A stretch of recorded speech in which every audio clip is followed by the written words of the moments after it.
ایک تبلیغی دوست نے ہندوستان کا ایک قصہ سنایا کہ ہم لوگ ایک علاقے میں اپنی جماعت کو لے کر گئے اور وہاں ہم لوگوں نے ایک مسجد میں قیام کیا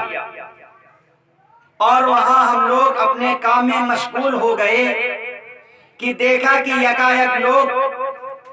مسجد میں آ رہے ہیں اور ہم لوگوں کے پاس آ کر جمع ہو گئے اور عرض کیا کہ آپ ہمارے گھر پر چلیے، ہمارے گھر پر میت ہو گئی ہے اور میت تو ہوئی ہے لیکن میت کے ساتھ عجیب معاملہ ہو رہا ہے، اور بتایا کہ میت کے سر سے لے کر پیر تک چاروں طرف کن کھجوریں، بہت بڑے بڑے کن کھجور اس کے دائیں بائیں کھڑے ہوئے ہیں اور منہ کھولے ہوئے کھڑے ہوئے ہیں،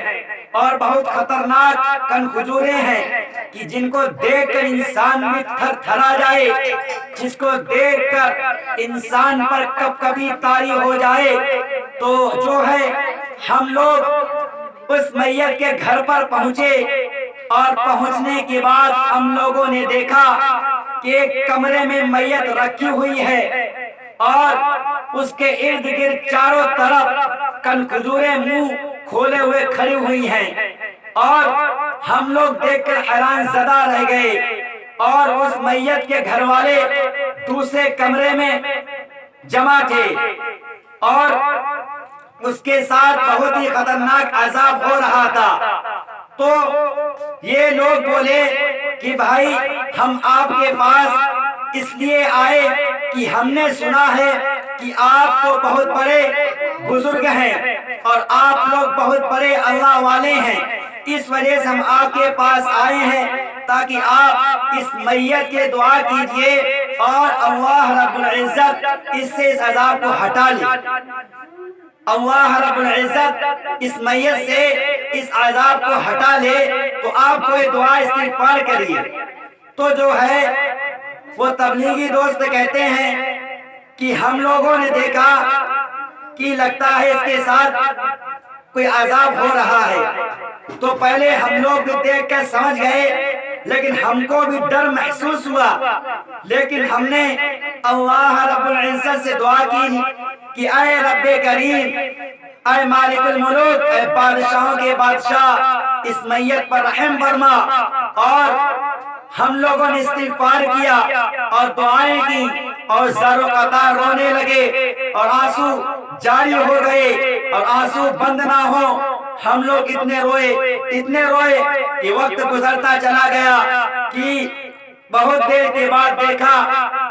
اس میت کے ارد گرد چاروں طرف سے وہ کن کھجوریں ایک کونے میں جا کر جمع ہو گئیں، تو ہم لوگ سمجھ گئے کہ لگتا ہے اللہ کی رحمت نازل ہونے لگی ہے اور اللہ نے اپنا فضل فرما دیا ہے۔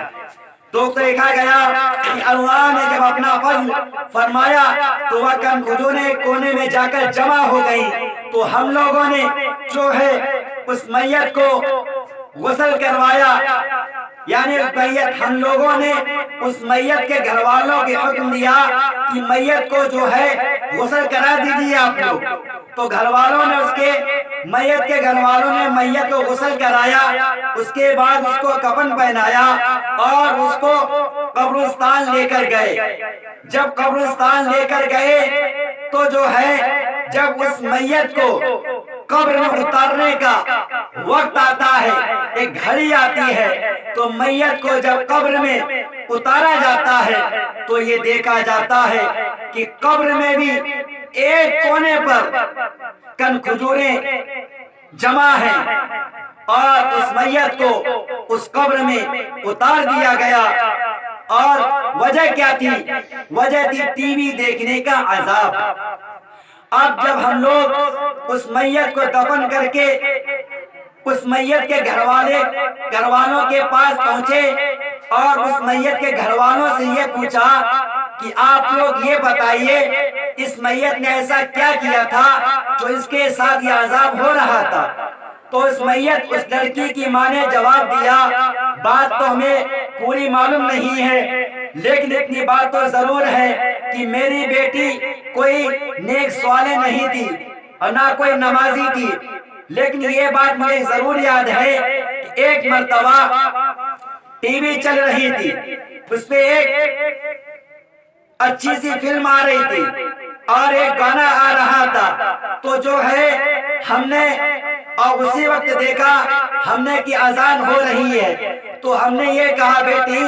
اذان ہو رہی ہے اور آپ اس ٹی وی کو بند کر دیجئے اور گانے کی آواز کو بند کر دیجئے، بلکہ اذان کو سنیے اور اللہ کا نام بلند ہو رہا ہے۔ اس لڑکی نے، اس میری بیٹی نے یہ جواب دیا، امی جان اذان تو روز ہوتی رہتی ہے، اگر یہ گانا چلا گیا اور یہ گانا میرا بہت پسندیدہ ہے، اگر یہ گانا چلا گیا تو دوبارہ میں گانا نہیں سن پاؤں گا۔ تو میں نے کہا بیٹی ایسا مت کرو، ٹی وی بند کر دو۔ تو اس لڑکی نے، میری بیٹی نے اس ٹی وی کو، گانے کو بند نہیں کیا۔ مجھے لگتا ہے یہ اسی ٹی وی دیکھنے کا عذاب ہو رہا تھا، جس کے عبرت کے لیے اللہ رب العزت نے امت کو آگاہ فرما دیا ہے کہ جو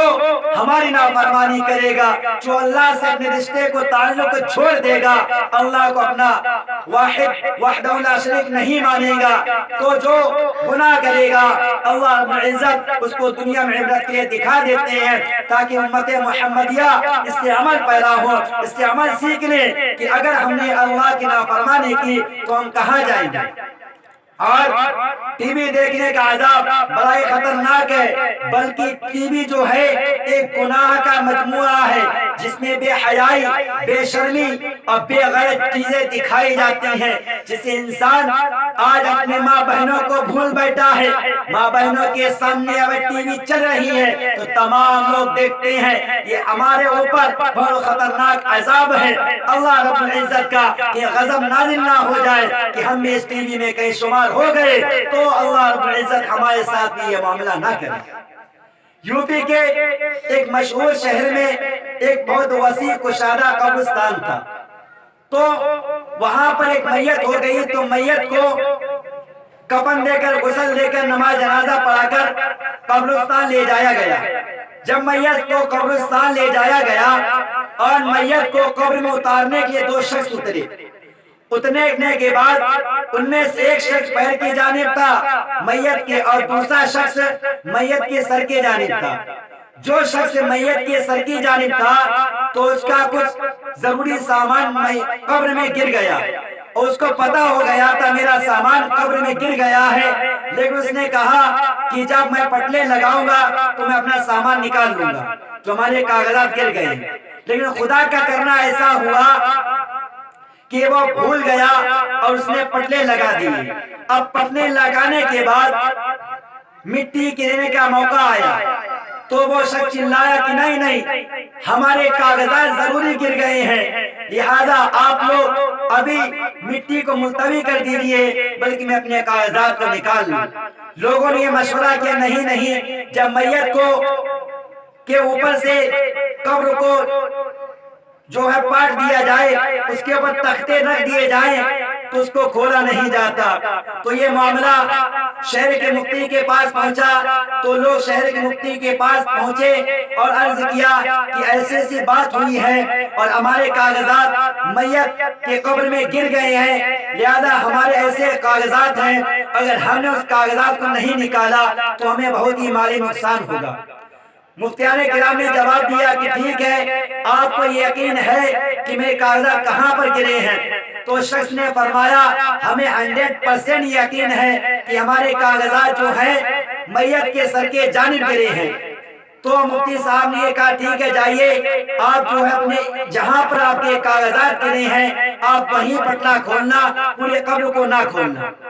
تو انہوں نے کہا ٹھیک ہے۔ تو یہ لوگ واپس قبر کے پاس آئے اور کہا کہ شہر کے مفتی صاحب نے یہ کہہ دیا ہے کہ جو ہے آپ جہاں پر آپ کے کاغذ گرے وہی پٹلا ہٹا کر کاغذات کو نکال لیں۔ تو انہوں نے کہا مجھے یقین ہے کہ میرے جو کاغذات گرے ہیں صرف اور صرف میت کے سر کے جانب گرے ہیں۔ تو ان شخص نے ان بھائی صاحب نے کیا کرا، میت کے سر کے دائیں سے ایک پٹلا ہٹایا اور پٹلے کو ہٹانے کے بعد میں اپنا ہاتھ جو ہے قبر میں داخل کیا۔ جب قبر میں اپنے ہاتھ کو ڈالا، داخل کیا، تو انہوں نے اپنے ہاتھ کو باہر نکالا اور یوں چلا اٹھے کہ ہائے ہائے آگ لگ گئی، ہمارا ہاتھ جل گیا، آگ لگ گئی، ہمارا ہاتھ جل گیا۔ تو لوگوں نے دیکھا ان کے ہاتھ پر کوئی نشان نہیں ہے، کچھ بھی نشان نہیں، لیکن وہ اتنا تڑپ رہے ہیں، اتنا تڑپ رہے ہیں کہ حتیٰ کہ لوگ ان کو جو ہے چارپائی پر لے کر گھر گئے، اور لیکن ان کی طرف بند نہیں ہو رہی ہے۔ وہ چلا چلا کر لوگوں نے یہ کہا ایسا کرا جاتا ہے، ایسا ہونا چاہیے کہ ان کو شہر کے اچھے ڈاکٹر سے دکھایا جائے۔ لیکن شہر کے اچھے ڈاکٹر سے دکھایا گیا، اس نے بھی اندر سب چیک کیا، چیک اپ وغیرہ سب کیا، لیکن اس میں کچھ بھی ایسی چیز نہیں نکلی کہ وہ جلا ہو۔ تو 3 دن 3 رات وہ شخص تڑپتا رہا حتیٰ کہ وہ بھی مالک حقیقی سے جا ملا، اس کی بھی موت ہو گئی۔ قبر کا عذاب اتنا خطرناک ہے کہ اللہ سے دعا کیجئے اللہ رب العزت ہم کو قبر کے عذاب سے بچا دے۔ اور سب سے منزل، سب سے پہلی بنیاد جو ہے ہماری قبر ہے۔ اگر قبر کی منزل آسان ہے تو ساری کی منزلیں سہل ہو جاتی ہیں، اور اگر قبر کی منزل دشوار ہو گئی تو آگے جو سیڑھیاں ہیں سب دشوار پڑ جاتی ہیں۔ جس طریقے سے گھر کی بنیاد اگر مضبوط نہیں ہے تو بلڈنگ نہیں بنا سکتے ہو، جب گھر کی بنیاد جو ہے مضبوط ہے تو ہم اس پر بلڈنگ بنا سکتے ہیں۔ اسی طریقے سے ہمارے اعمال اچھے ہیں اور قبر کی منزل اچھی ہو گئی تو جو ہے ہمارے اوپر جنت تک جانے کے جو بھی احکامات ہیں، جو بھی ہمارے ساتھ ہوں گے تو ان میں کامیاب ہوتے چلے جائیں گے۔ اور قبر میں ہی ہمیں عذاب ہونے لگا اور ہم نے ایسے ہی معاملات کیے ہیں، ایسے ہی بندوں کا حق ادا نہیں کیے ہیں اور حقوق عباد میں کوتاہی کی ہے تو ہم قبر میں ہی پھنس جائیں گے۔ اور اگر ہم نے اچھے اعمال کیے ہیں تو اللہ رب العزت ہم کو جنت عطا فرمائے گا، اور اگر برے اعمال کیے ہیں تو دوزخ میں ہمارا فیصلہ سنا دیا جائے گا۔ اللہ رب العزت ہم سب کو ٹی وی سے بچنے کی توفیق مرحمت فرمائے، اور کہنے سے زیادہ سننے سے زیادہ عمل کی توفیق مرحمت فرمائے۔ وما علینا الا البلاغ۔